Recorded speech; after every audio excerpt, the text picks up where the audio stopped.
우리가 함께 읽은 욥기서 22장에 기록된 이 말씀을 통해서 하나님께서 주시는 은혜를 우리가 함께 나누기를 원합니다. 이 욥기서 22장에는 우리 1절에도 나오지만 대만 사람 이 엘리바스의 세 번째 변론이 기록이 되어 있습니다. 경기로 치면 3라운드가 되는 거죠. 세 사람이 돌아가면서 이제 세 번째 변론을 하게 되는 겁니다. 그러면서 이 엘리바스에게서는 개인적으로는 이제 마지막 변론입니다. 마지막 변론이면서 강한 주장을 하고 있습니다. 사실 이 세 명의 친구들이 나름대로는 욥의 이 고난의 문제를 해결해 보려고 전통적인 입장과 또 일반적인 이 삶의 원리를 가지고 판단을 해볼 때 욥은 아무리 생각해도 하나님 앞에 죄를 지은 것 같다. 하나님 앞에 죄인이다. 그래서 이런 고난을 당하는 것이라고 해석을 하게 됩니다. 그래서 어떻게든지 이 욥의 예전 모습을 회복할 수 있도록 하나님 앞에 좀 회개해라. 이렇게 회개하면 하나님께서 회복시켜 줄 것이라 좋은 말로 이제 권면을 하게 되는 겁니다. 근데 욥은 이 친구들의 말을 들으면서도 강하게 부정을 하죠. 나는 이런 고난을 당할 만한 죄는 지은 적이 없다. 그렇게 부정을 하고 내가 하나님 때문에 이런 고난을 받는 것이지 죄 때문에 받는 것은 아니다 하면서 이제 변론을 하게 되는 거죠. 변론을 거듭하게 되는 겁니다. 근데 여러분, 욥의 친구들은 말로는 이제 욥을 이길 수가 없고요. 또 욥의 말을 이렇게 또 받아들이고 믿자니 자기들의 말이 또 틀린 것이 되기 때문에 그것도 포기할 수 없는 겁니다. 그래서 오늘 욥기서 22장에는 이 엘리바스 가장 연장자입니다. 나이가 많은 이 엘리바스가 좀 지나친 주장을 하게 됩니다. 강하게 주장을 하면서 막 몰아세우는 장면이 마지막으로 기록이 되어 있습니다. 그래서 여러분 오늘 욥기서 22장 1절에서 5절까지 여기 한 단락을 보시면요. 이 엘리바스가 자기가 주장하는 것이 옳다는 것을 강조하면서 욥을 악한 사람이라 죄인이라 하고 정죄하기 시작합니다. 여러분 2절 말씀을 한번 보십시오. 2절에 보시면요. 사람이 어찌 하나님께 유익하겠느냐. 지혜로운 자도 자기에게 유익할 따름이니라. 네가 의로운들 전능자에게 무슨 기쁨이 있겠으며 네 행위가 온전한들 그에게 무슨 이익이 되겠느냐. 이 엘리바스의 말은요. 네가 아무리 지혜롭다 그러고 의롭다 그러고 온전하다고 주장을 해도 전능하신 하나님 앞에서는 그게 무슨 소용이 있겠느냐. 그냥 네 주장일 뿐이다. 그리고 하나님과는 관계없는 것이다. 그렇게 얘기하는 겁니다. 그리고 도리어 네가 지금 당하는 현실, 네가 지금 당하는 이 고통의 현장을 한번 보라는 겁니다. 만약에 하나님께서 너를 의롭게 여겼다면, 온전하게 여겼다면 이런 모습으로 너를 그냥 두었겠느냐. 네 모습이 너무 비참하지 않냐. 지금 아까 그림으로도 보셨지만 욥이 병들어서 다 잃어버리고 정말 비참한 모습으로 앉아있는 모습을 지금 한번 보라는 겁니다. 이게 의로운 자의 모습이냐. 네가 하나님 앞에 온전한 자의 모습이라고 할 수 있겠는가. 그래서 여러분 4절 한번 보십시오. 하나님이 너를 책망하시며 너를 신문하심이. 그리고 이 책망이란 말과 신문이란 말을 이렇게 보면 하나님이 너를 의롭게 대하지 않는다는 거죠. 너를 책망하고 있고 너를 지금 죄인을 신문하듯이 신문하심이 너의 경건함 때문이냐. 네가 경건해서 그런 줄 아느냐. 네 악이 크지 아니하며 네 죄악이 끝이 없구나. 여기 악이란 말과 죄악이란 말이 나오죠. 네가 악인이고 네 죄가 끝이 없기 때문에 네가 지금 이루고 있는 거 아니냐. 그래서 엘리바스는 지금 욥을 죄인 취급을 하고 있는 거죠. 사실 여러분 욥기라는 이 성경이 장르로 따지면 문학 형식으로 따지면 희곡이라는 장르예요. 희곡. 여러분 희곡이 뭐냐 하면 연극 대본. 그러니까 이 욥기서 자체가 연극 대본으로 쓰여진 그런 형식으로 쓰여진 거예요. 그래서 이 친구들이 욥의 고난의 문제를 가지고 네가 왜 이런 고난을 당했는가 세 사람이 돌아가면서 이제 토론을 하는 변론을 하는 그런 연극과 같은 겁니다.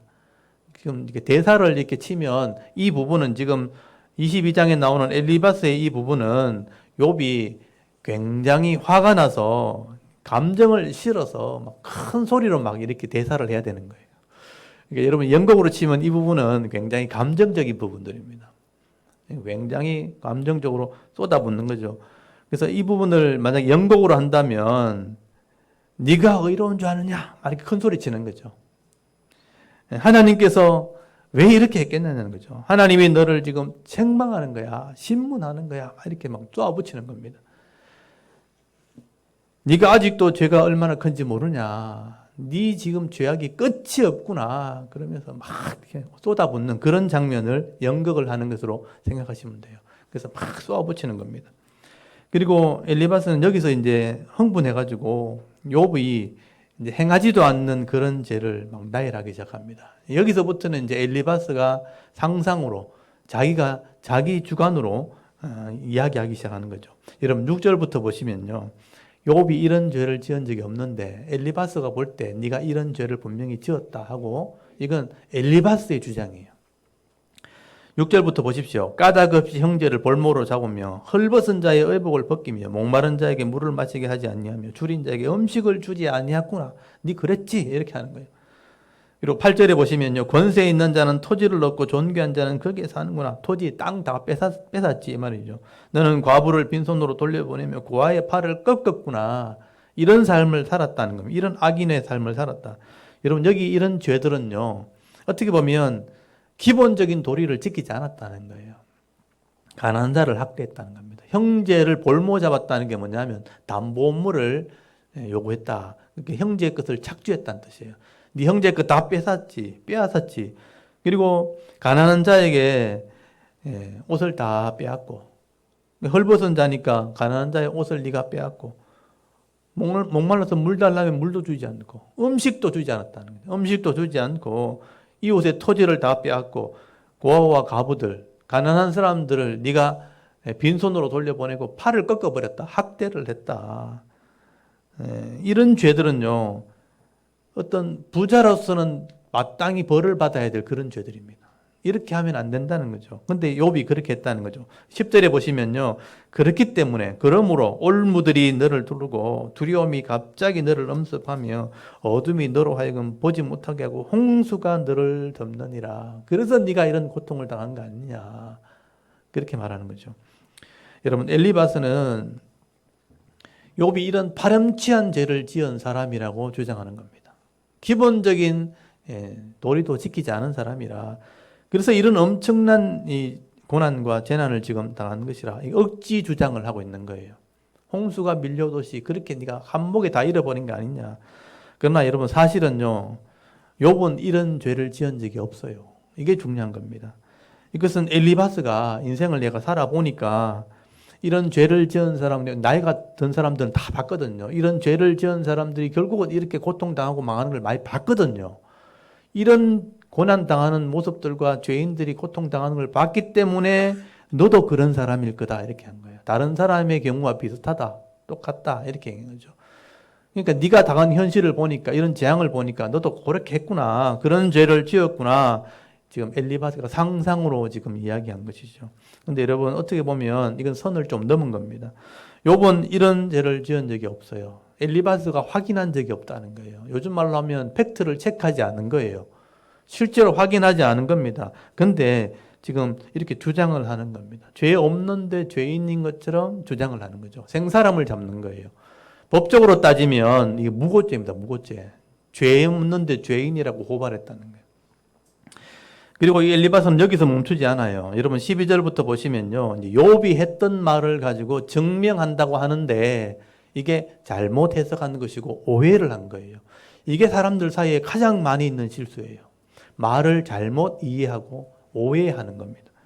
그래서 12절부터 14절까지는 이 엘리바스가 오해를 한 거예요. 볼륨을 조금만 낮춰주시면 좋겠어요. 12절부터 14절까지는 엘리바스가 이제 잘못 해석한 건데, 하나님은 높은 하늘에 계시지 아니하냐, 보라 우두머리 별이 얼마나 높은가. 그러나 네 말은, 그랬잖아요. 그러니까 욥에 이런 말을 했다는 말이죠. 네 말은 하나님이 무엇을 하시며 흑암 중에 어찌 심판을 하실 수 있으랴. 빽빽한 구름이 그를 가린즉 그가 보지 못하시고 둥근 하늘을 거니실 뿐이라 하는구나. 욥이 이렇게 말했다고 지금 얘기하는 겁니다. 하나님께서 높이 계시기 때문에 모든 것을 다 감찰하시는 분이라는 거예요. 엘리바스의 생각이 그렇다는 거예요. 근데 네가 말하기를, 욥은 말하기를 하나님이 흑암 중에 계시는 분이라. 이 흑암이란 말이 그 짙은 구름 이런 뜻이거든요. 그러니까 먹구름이란 뜻이에요. 하나님은 우리가 하늘 보면 이렇게 흐릴 때 보면 먹구름이 가득 차 있잖아요.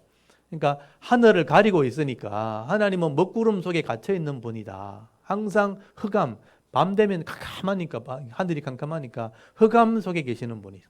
그래서 하나님은 이런 빽빽한 구름 속에 가려져 있기 때문에 이 땅을 다 제대로 심판하실 수 없다. 우리를 다 살피지 못한다라고 욥이 말했다는 거예요. 근데 사실은 욥이 그렇게 말한 적이 없어요. 이 엘리바스는 욥의 말을 귀담아 듣지 않았어요. 그래서 욥이 했는 말을 조금 오해를 한 것입니다. 조금 오해를 해서 잘못 이해한 것이죠. 욥이 말한 게 뭐냐면 여러분 21장 22절에 보면 하나님께서는 때로는 악인들을 형통하게 하신다는 거예요. 우리가 볼 때 때로는 의인들에게도 고난을 막 더하신다는 거죠. 그래서 하나님이 심판을 하시긴 하는데 우리가 그것은 이해할 수 없다. 다 알 수 없다. 그렇게 된 거죠. 우리가 그 한순간만 볼 때 악인들이 잘 되는 것처럼 보이기도 하고 의인들이 고난당한 것처럼 보일 때가 있잖아요. 근데 결국은 심판을 받거든요. 근데 그 심판을 우리가 다 이해 못한다는 거예요. 욥이 그렇게 얘기했거든요. 근데 이 엘리바스는 욥의 말을 잘못 이해하고 오해한 겁니다. 우리가 하나님이 하시는 일을 다 이해할 수 없다 이런 말을 하나님께서는 흑암 중에 있어서 우리를 제대로 심판할 수 없다 이런 식으로 이제 오해를 한 것입니다. 그렇게 말해버린 거죠. 그래서 이 엘리바스는 욥의 말을 자기가 유리한 쪽으로 좀 해석을 한 겁니다. 그러므로 이 엘리바스는요, 자기가 지어낸 말을 가지고 오해한 말을 가지고 지금 욥을 악인으로 몰아가는 겁니다. 이거 잘 보십시오. 15절에 한번 보십시오. 네가 악인이 밟던 옛적 길을 지키려느냐, 그 길을 따라가려고 하느냐. 그들은 때가 이르기 전에 끊겨버렸고 그들의 터는 강물로 말미암아 함몰되었느니라. 예전에도 악한 자들이 이렇게 하나님을 대적하다가 이렇게 끊겨지고 강물에 쓸려 내려가는 것처럼 망하는 것을 내가 많이 봤다는 거죠. 근데 너도 지금 그렇게 하고 있는 거 아니냐라고 주장하는 겁니다. 근데 욥이 지금 악인의 길을 가는 것이 아니라 지금 엘리바스가 그렇게 주장을 하는 것입니다. 그래서 엘리바스는 욥이 일단 악인의 길을 간다고 단정을 해놓고 그 다음에 이제 그들이 망하는 것을 얘기하는 거예요. 그들이 망하면서 뭐라 그랬는 줄 아느냐? 여러분 17절 한번 보십시오. 그들이, 그러니까 악인들이 하나님께 말하기를, 망하면서 하는 말이죠. 우리를 떠나소서 하며 또 말하기를 전능자가 우리를 위하여 무엇을 하실 수 있으랴. 악인들은 이렇게 말하면서 망한다는 거죠. 하였으나 하나님이 좋은 것으로 그들의 집에 채우셨느니라. 악인의 계획은 나에게 뭐니라. 이 말은 그렇게 말하는 악인도 겉으로 볼 때는 좋은 것으로 채워져 있다. 부자도 있고 힘 있는 사람도 있고 강한 사람도 있고 잘 사는 사람도 있다는 거죠.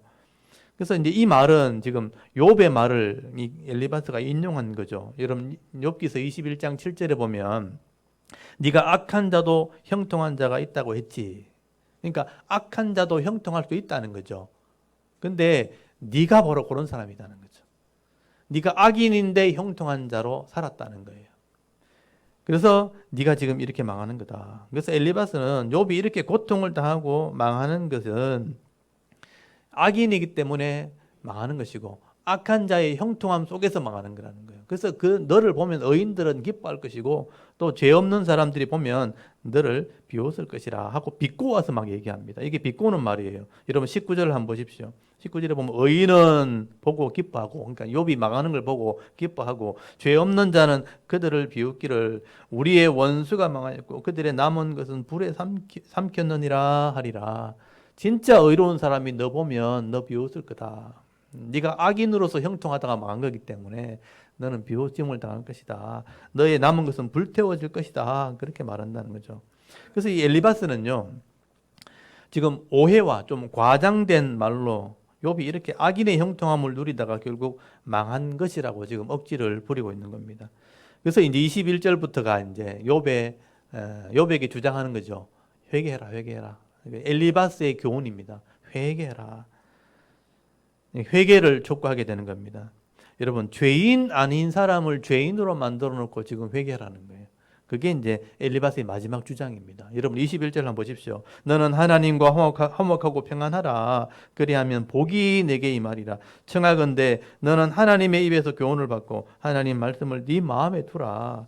네가 만일 전능자에게로 돌아가면 네가 시험을 받을 것이며 또 네 장막에서 불의를 멀리 하리라. 교훈의 말씀이죠. 하나님과 화목하고 또 하나님과 평안하라. 회개하라는 거죠. 하나님의 교훈에 귀를 기울이고 회개하고 돌아와라. 그럼 불의를 멀리 하게 될 것이라. 정말 좋은 말을 지금 하는 겁니다. 그리고 24절에 보면요. 보화는 티끌처럼 여기고 금은 돌같이 여기라. 쉽게 말하면 욕심을 좀 버리라 이 말이야. 욕심을 버리라. 그러면 하나님께서 너를 보화같이 또 너를 고귀한 은같이 여기게 될 것이다. 그리고 27절에 네가 기도만 하면 하나님 들어주실 것이고 또 네가 소원한 것도 다 이루어지게 될 것이다. 그렇게 말합니다. 그리고 29절 말씀에도요. 네가 교만하다고 말해라. 회개해라. 네가 교만해서 그랬다고 회개만 한다면 하나님이 너를 구원해 주실 것이라. 이게 엘리바스의 주장입니다. 그래서 회개를 촉구한 것이죠. 여러분 엘리바스의 말은요. 들어보면 다 옳은 말이죠. 다 옳은 말입니다. 다 맞는 말이지만 욥이 죄인이라는 이런 억지 주장에서 나온 거잖아요. 그렇다면 욥에게는 아무런 도움이 안 되는 말이에요. 욥은 진작부터 이런 삶을 살고 있었어요. 욥은 원래 의로운 사람이었고요. 하나님을 경외하는 사람이었고요. 늘 자기가 겸손히 엎드려서 기도했던 사람이에요. 그런데 엘리바스는 그것을 인정하지 않는 것이죠. 여러분 우리가 기억해야 될 것은 욥은 하나님이 인정한 사람입니다. 욥기서 1장 8절 여러분 한번 펴보십시오. 하나님이 얼마나 욥이 경건했으면 사탄에게 자랑했어요. 이걸 잊어버리시면 안 돼요. 욥은 하나님께 인정받은 사람이에요. 여기 욥기서 처음 출발할 때 읽었던 말씀이죠. 욥기서 1장 8절 보면 나오죠. 한 여호와께서 사탄에게 이르시되 네가 내 종 욥을 주의하여 보았느냐 자세히 보았느냐 그와 같이 온전하고 정직하여 하나님을 경외하며 악에서 떠난 자는 세상에 없느니라고 말하고 있죠. 하나님이 인정한 사람이에요. 하나님이 칭찬한 사람이에요. 그런데 여러분 이때 사탄이 하나님께 도전을 하는 거죠. 이 욥의 믿음이라는 것은 하나님이 주신 물질, 하나님이 주신 환경에서 나온 것이기 때문에 하나님 주신 거 한번 싹 뺏어봐라고. 그러면 그 믿음도 싹 사라질 거라고 이렇게 도전을 한 거예요. 그래서 하나님이 그게 아니라는 것을 가르쳐 주는 거죠. 그럼 네가 한번 시험해봐라. 네가 한번 뺏어봐라. 그 믿음이 변하는지 한번 해봐라. 테스트해봐라. 그래서 이 사탄이 하나님의 허락 안에서 욥의 것을 빼앗은 거잖아요. 시험에 들게 하고 빼앗고 재난을 일으키고 병들게 하고 여러분 이게 우리 이 세상에 일어난 일들이 이렇게 일어나는 것이라고 지금 얘기하는 거예요. 사탄의 시험을 통해서 사탄의 일꾼 귀신들의 시험에 대해서 우리가 이 물질 때문에 고통을 당하기도 하고 병들기도 하고 이런 고난들이 일어나는 것이죠. 그래서 욥기서의 교훈은 이런 겁니다. 이 세상에서는요 이런 믿음 있는 의인이라 할지라도 이런 시험을 당할 수 있다는 거예요. 사탄 때문에 오는 거예요. 그래서 물질 때문에 고통을 당할 수도 있고 이것 때문에 병들 수도 있고 고난이 올 수도 있고 고통이 올 수도 있다는 거죠. 그런데 중요한 게 뭐냐면 진짜 믿음 있는 의인들은요 이런 사탄의 시험이나 이런 고통이나 재앙이 임해도 절대로 자기 믿음을 버리지 않는다는 겁니다. 그래서 의인에게 고통이 있을 수 있다는 것과 진짜 의인은 진짜 믿음 있는 사람은 이런 고통 때문에 믿음을 버리지 않는다는 거예요. 그게 진짜 의인이다. 그래서 욥을 통해서 그것을 하나님이 보여주시고 있는 것입니다. 근데 지금 오늘 본문으로 돌아오면 엘리바스는 그런 하나님의 은혜를 잘 모르는 것이죠. 그래서 엘리바스는 지금 욥이 죄인이라고 지금 얘기하는 겁니다. 그래서 회개하면 회복된다는 얘기를 하게 되는 것이죠. 그래서 의롭게 사는 욥을 엘리바스는 죄인이라고 지금 얘기하는 거예요. 그래서 회개하기를 촉구하고 있는 것이죠. 이거는 또 하나의 욥의 시험이에요. 이게 인생의 고난의 문제입니다. 근데 놀라운 것은 여기서 오늘 22장에서 제일 중요한 것은 이런 친구들의 비난, 죄인이 아닌데 죄인이라는 비난, 또 회개하고 있는 삶을 사는데 회개하지 않았다고 자꾸 책망하는 그런 비난들, 이런 친구들의 말을 들으면서 욥이 어떻게 이것을 대응하는가, 욥의 태도가 굉장히 중요한 겁니다. 이런 엉뚱한 친구들의 충고를 들으면서도 이것을 욥은 이것도 믿음으로 받아들인다는 거예요. 이게 중요한 것입니다. 그래서 여러분 욥기서 23장에 욥의 대답이 나오거든요. 욥의 태도가 나오게 되는데 23장에 보시면 이 친구들이 하는 이런 책망을 들으면서도 이런 책망들이 욥은 나를 단련시켰다라는 고백을 하게 돼요. 보통 사람 같으면 나를 공격하고 나를 욕하고 나를 비난하면 난 그런 일 한 적 없다는 거예요. 그래서 그걸 증명하기 위해서 싸우거든요. 네가 나를 아냐고 막 다투고 싸우고 그럼 너는 잘났나 이렇게 나온단 말이에요. 그럼 그들의 허물 또 얘기한다. 이게 일반적인 상황이에요. 근데 욥은 그렇게 하지 않는 거죠. 자기를 비난하는 말을 믿음으로 단련시킨다는 겁니다. 그래서 욥기서 23장 10절을 미리 한번 보십시오. 욥기서 23장 10절 이게 유명한 말이 된 거예요. 욥기서 23장 10절을 우리 한번 읽어볼까요? 다 같이 한번 읽어보겠습니다. 시작. 그러나 내가 가는 길을 그가 아시나니 그가 나를 단련하신 후에는 내가 순금같이 되어 나오리라. 아멘. 많이 들어오셨던 말씀이죠. 욥이 최고로 극도의 고통 속에서 했던 말이에요. 그러니까 육신은 이미 다 망가졌고 다 빼앗겼고 다 망가졌는데 영혼의 힘, 믿음만 남았는데 그 믿음을 친구들이 계속 찌르고 있는 거예요.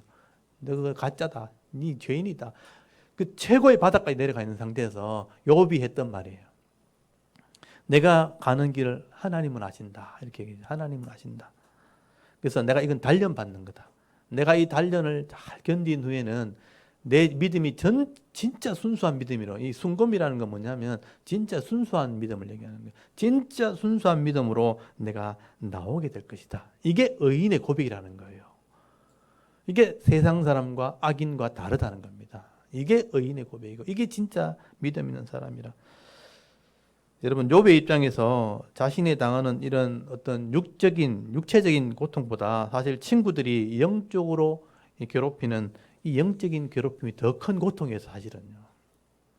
어떻게 보면 우리 인생의 고통의 문제도 마찬가지입니다, 여러분. 이 땅에 일어나는 우리가 다 인생을 이렇게 어렵다고 지금 생각하며 살아가는 거예요. 여러분 아이들한테 물어보십시오. 아이들도 힘들다 그러고요. 어른들은 쉽나요? 성장했는 어른들인데도 쉽지 않아요. 노년이 되면 쉽나요? 노년이 돼도 쉽지 않습니다, 여러분. 항상 그 나이에는 그런 고통 속에 살아가는 그런 어려움들이 다 있는 것입니다. 그런데 인생의 고통이 다 그런 것입니다. 사람이 육체적으로 당하는 고통은요, 사실은 아무것도 아니죠. 영적인 고통이 더 큰 겁니다. 상처를 입는다든지, 찢어진다든지, 부러진다든지 하면요, 이건 시간이 지나면 나아요, 저절로. 내가 특별히 이렇게 더 막 방치하고 이렇게 하지 않는 한, 이 육체적인 고통은 그냥 낫게 돼 있어요. 어느 정도 시간이 지나면 회복되는 겁니다. 근데 영적인 고통은 그렇지 않습니다. 나이가 들어도, 시간이 지나도 영적인 고통은 해결되지 않습니다. 더 큰 고통으로 남게 되는 것이죠. 그러나 여러분 이 욥이 이런 친구들이 억지 주장을 하면서 정죄하고 고통을 주는 영적인 고통을 믿음으로 받아들이게 되면 도리어 이것이 단련된 믿음으로 더 확실한 믿음으로 나오게 된다라고 고백을 하게 되는 겁니다. 이게 여러분 불신자와 성도의 차이점이에요.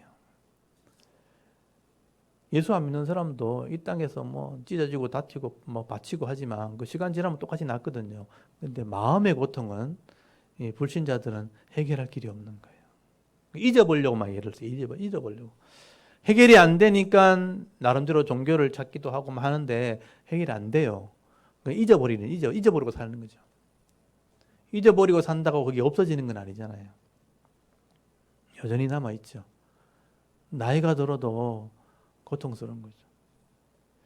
그래서 참다가 언제 그게 터지냐가 달라요. 40대 터지느냐, 60대 터지느냐, 70대 터지느냐의 차이죠.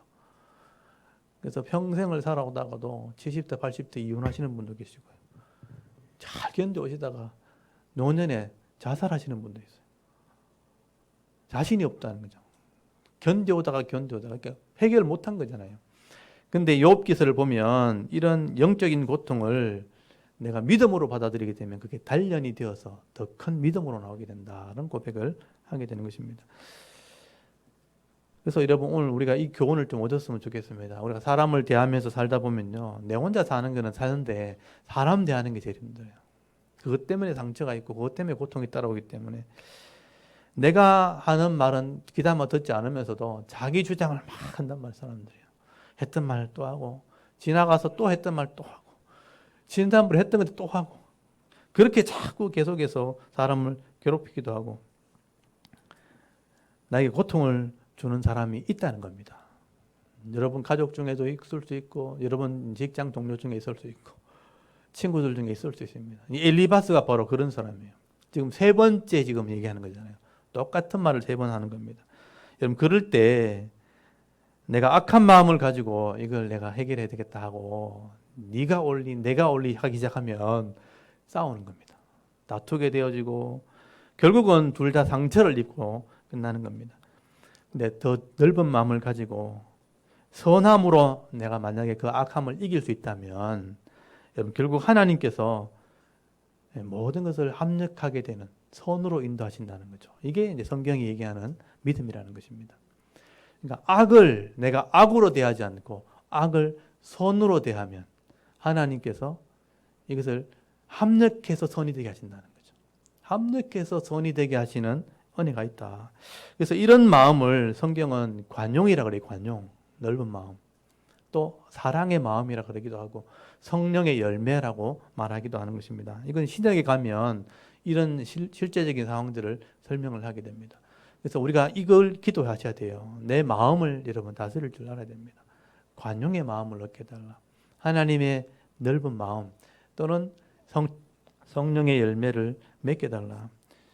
쉽게 말하면 하나님이 주시는 마음이 있어야 된다는 겁니다. 내 마음으로는 안 되니까 하나님이 주시는 마음을 달라고 기도하셔야 됩니다. 그래야 이런 생각과 이런 믿음을 가지게 되는 것이죠. 그래서 사도 바울은 신약 성경에 보면 여러 가지 말이 나오지만 제가 한 군데만 제가 말씀을 드리면 분명히 세상에는 악한 사람이 있어요. 나하고 다른 사람이 있다는 말이에요.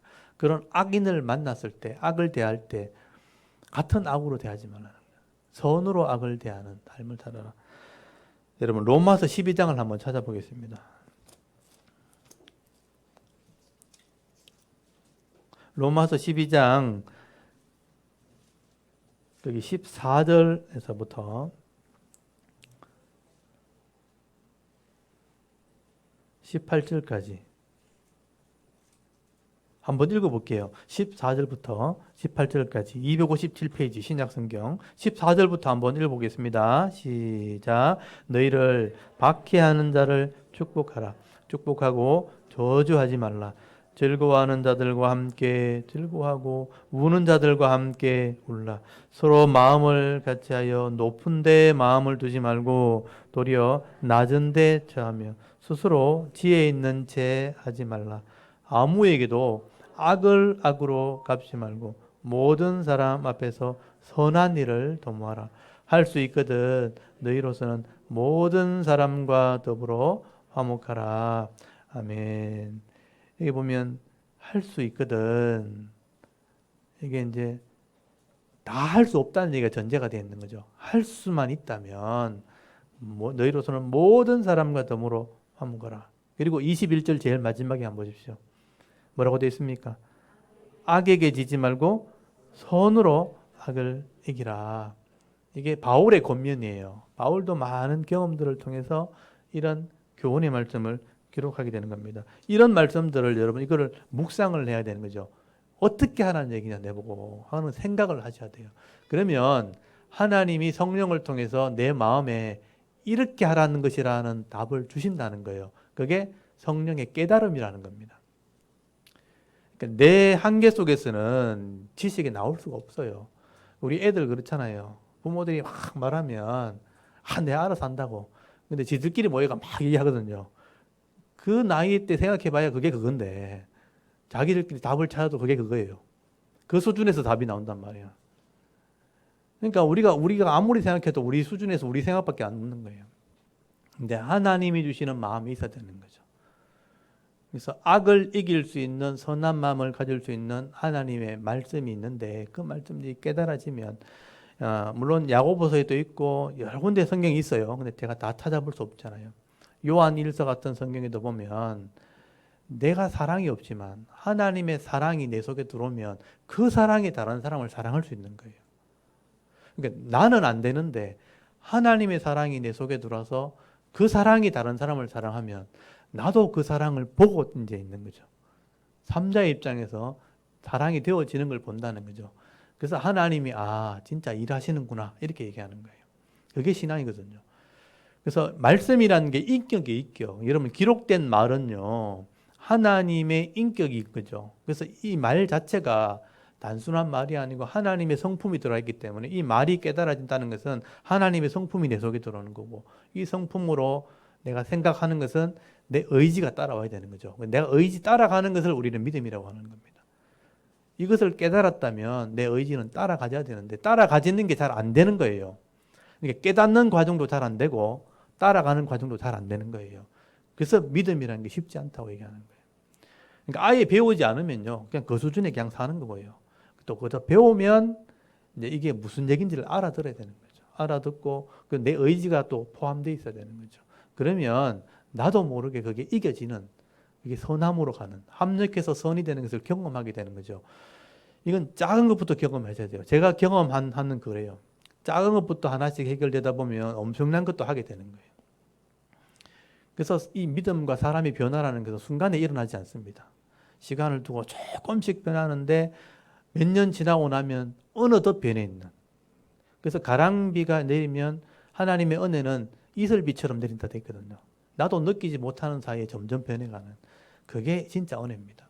그래서 폭포수처럼 변해가고 내가 폭포수처럼 큰 은혜 속에서 변화되어지는 그런 변화는 없습니다.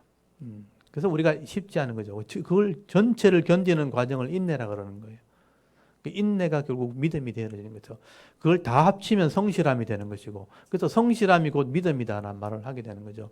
제가 나름대로 저도 묵상하면서 깨달은 것들입니다. 바울이 말했던 이 말과 욥이 지금 당하는 이 단련된 믿음으로 나가는 이 모습이 사실 똑같은 겁니다. 이런 믿음이 우리에게 있어야 된다. 진짜 의인은 이런 믿음으로 살아가는 것이다 라고 말하고 있는 것입니다. 참 쉽지 않는 일이지만 성도들은 이런 삶을 살아야 되는 겁니다. 여러분, 이런 삶을 살 수 없다면 성경에 이것을 써놓지 않았을 것입니다. 가능하기 때문에 써놓은 거예요. 그러나 성도는 이렇게 살아야 하고 또 적어도 이렇게 변화되어야 할 것을 성경이 요구하고 있다는 것이죠. 그래서 이런 삶으로 살아가는 것이 성도여야 된다. 그래서 완벽하게 내가 순종하지 못하지만 이렇게 변해가는 삶을 사는 것이 우리의 모습이 되어야 된다. 성경은 말하고 있는 것입니다.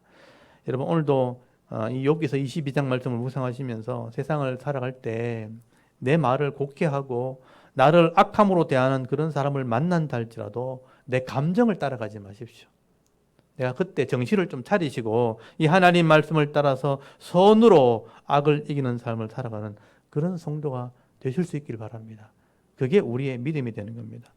여러분 이게 바로 하나님의 뜻이고요. 하나님의 마음입니다. 이런 삶이 있어야, 적어도 이런 삶을 살고 있어야 하늘의 복을 받을 수 있는 거예요. 또 하나님의 복을 달라고 요구할 수 있는 겁니다. 적어도 이런 삶을 살고 있어야 은혜를 달라고 우리가 요구할 수 있는 것이죠. 그렇게 할 때 우리는 세상을 이기며 살아가는 성도가 되는 겁니다. 내 속에 있는 자아도 이기고 욕심도 이기고 승리하는 삶을 살아가게 되는 것이죠. 오늘도 이 말씀을 묵상하시면서 여러분이 또 저가 이 삶의 지혜를 얻기를 바랍니다. 오늘도 이 세상 속에서 많은 사람을 이제 만나게 될 텐데 또 많은 일들을 경험하게 되어질 때 또 일주일 동안 삶을 살아가실 거잖아요. 세상 속에 들어가서 삶을 살아갈 때 좋은 것이 있으면 여러분 지혜롭게 잘 취하시고요. 또 잘못된 것이 있다면 잘 분별을 해서 여러분 버리실 수 있길 바랍니다. 그래서 선으로 악을 이기는 삶을 살아갈 수 있는 이런 지혜롭고 믿음 있는 성도들이 다 되실 수 있기를 주의 이름으로 축원합니다. 아멘. 우리 잠깐 기도드리겠습니다. 하나님 은혜를 감사합니다. 오늘도 우리가 하나님의 은혜를